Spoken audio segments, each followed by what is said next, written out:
probably know based on your endorsements, but can you and the First Lady just tell us who you voted for today? Andrew Cuomo and Kathy Hochul. Okay. Go ahead. Mayor, can you comment on a newspaper report that accuses you and the Cuomo administration of trying to intimidate Democrats to not support Cuomo's opponents?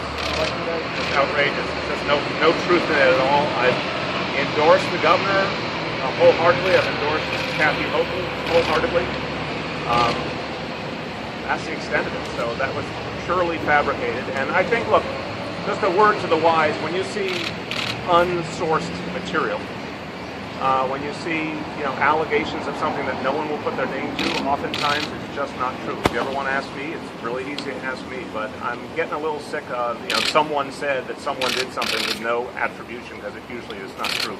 Mr. Mayor, I'm just ask one more about you voted here today. Do you plan to change your registration to the Upper East Side? You're going to stay. What do you have to do? Is there any legal requirements? What's your first question? Just you voted here today, and so are you I going to change your registration? No. No. No, I'm voting here. We're voting here. This is our home. We're going to keep voting here. We're voting here.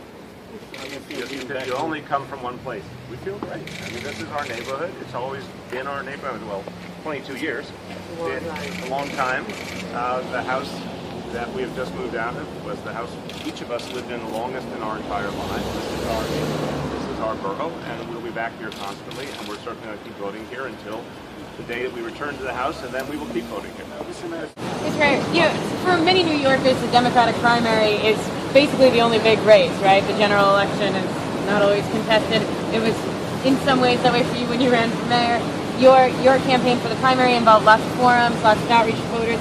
What do you think of the primary season so far this year, both for the gubernatorial race but also on the local level?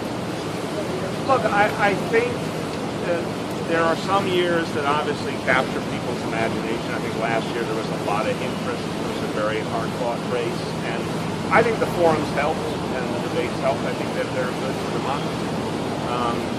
So in the end, I always prefer a year where there's a lot of engagement. I think at the same time we have a bigger problem. There's clearly been a decline in turnout over the last few years in every kind of election. And I think we have to make a series of changes in the state and in this nation. We see a lot of efforts around the country to suppress voting.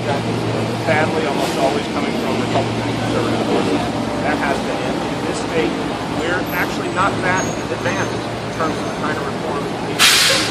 Same-day registration, we need early voting. There's a series of things I'll certainly be working on to reform our electoral system to make it more accessible.